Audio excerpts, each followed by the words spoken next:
What's up, you guys? Back with another video, and this is how I use the Revair to stretch my twists. Let's get into it. So before we get started, you should know that this is a rare occurrence.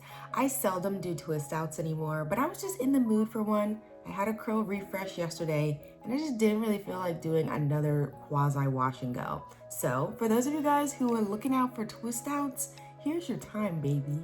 Okay, time to take this off. And really quick, if you're curious as to why I have this ridiculously long bonnet, anything is a wig, baby. I've got motion. You hear me?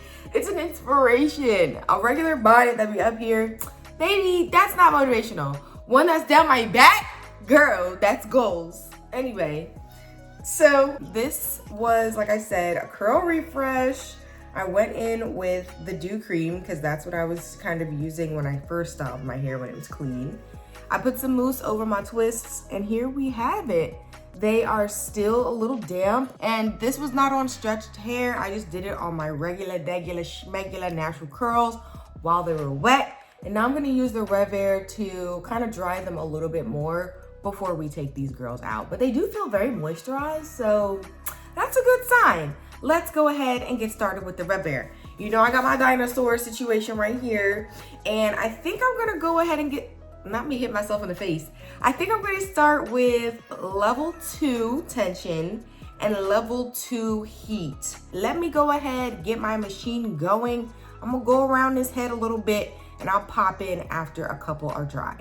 Oop, my bad, y'all. I forgot to show y'all my little hack. So because I like to speed up the drying time of the Revair, I actually group my twists together. Now, because these are medium-sized twists, the most I can do in one section is 2. So you can see I still have single twists in a few sections, but this helps to have multiple twists in the nozzle being dried at the same time. And it's really helpful if you don't have that much time. In my case, I don't really need to do this today, but hey, if I can save a few minutes, why not? All right, voiceover Junie popping in, and like I said, I am primarily using the Revair to dry my twists, but them being stretched is a nice benefit. All right, y'all, so we just finished phase 1 of the twist drying process. You thought I was done, right? But I'm not. So I went through with the Revair, as you just saw, and of course, the outer layer is dry, great. But the inner layer is still likely damp, and that's where phase 2 comes into play. So I take my twists out, I just separate into the 2 major sections, and then I stretch with the Revair one more again. After that, we've got dry outer layer, dry inner layer, and I can go ahead and separate. Let me take some twists out, and I'll be back. For this second phase, I'm gonna go in on, let's say, level 1 tension, and I'm gonna do level 2 heat. Another thing that I'm gonna do is finish up each section with the cool shot. So this is where I don't use high heat or low heat. I'm actually using no heat. And this is really good for me to smooth the cuticle closed and make sure that everything's nice and smooth before I move on to my next section. Make sense? Okay, cool. See y'all in a sec.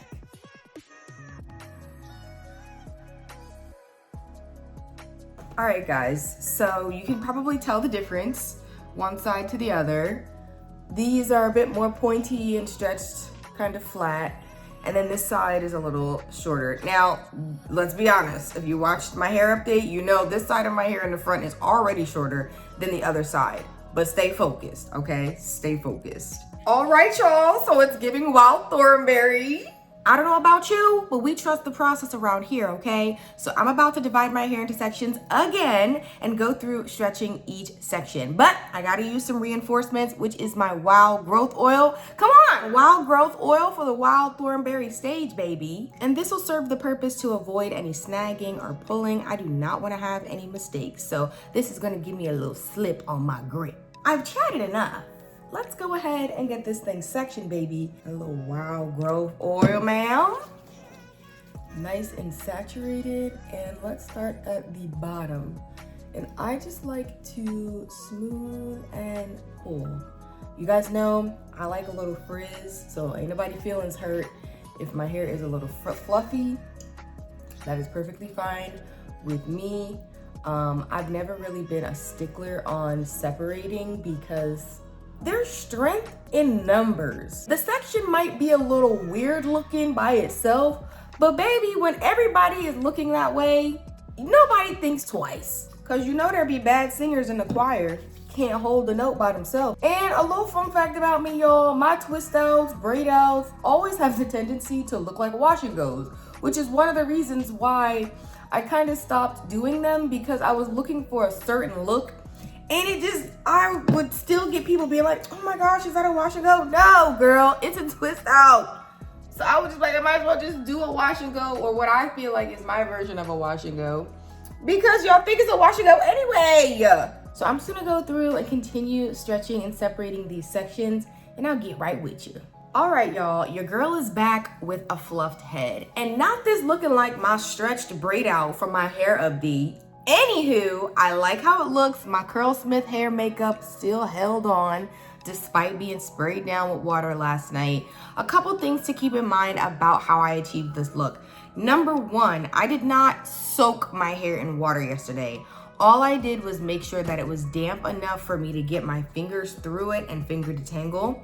I added some cream and then went in with my brush to make sure that it was really detangled. Number two, I did not go back in with any serums, silicone mixtures, any of that. I only used my cream and water. And number three, I go into these types of styles knowing it's a hold me over. I got 5 days until my next wash day, and I needed something that was a reset, but that was not too complicated to achieve. And so if you're somebody who knows you need to have a natural hair half time or a curl refresh, whatever you want to call it, wherein you need to moisturize your hair, make sure it's detangled between wash days, make sure it's something that's achievable on a regular basis. Because if not, that's how you get into the habit of skipping that step and waiting until wash day, which leads to tangles, breakage, and lack of moisturization. Once again, I've chatted enough. Time to spin it around, because it's not a semi-tutorial if I'm not showing you the back of my head. Let's get into it.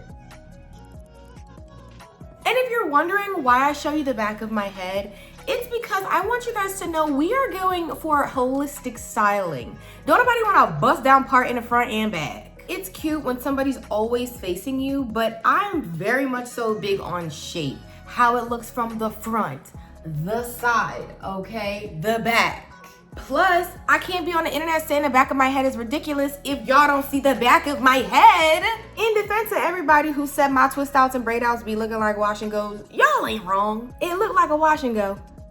It do. Anywho, child, we have made it to the end of this video. Not gonna lie, I might be tapping into my little twist out bag more often because this was nice. And my hair is moisturized. I still feel the remnants on my fingertips, okay? Thank you guys so much for watching this video. I hope you enjoyed. Go ahead, like, comment, subscribe, do all of those YouTube things down below, and I will see you in my next video.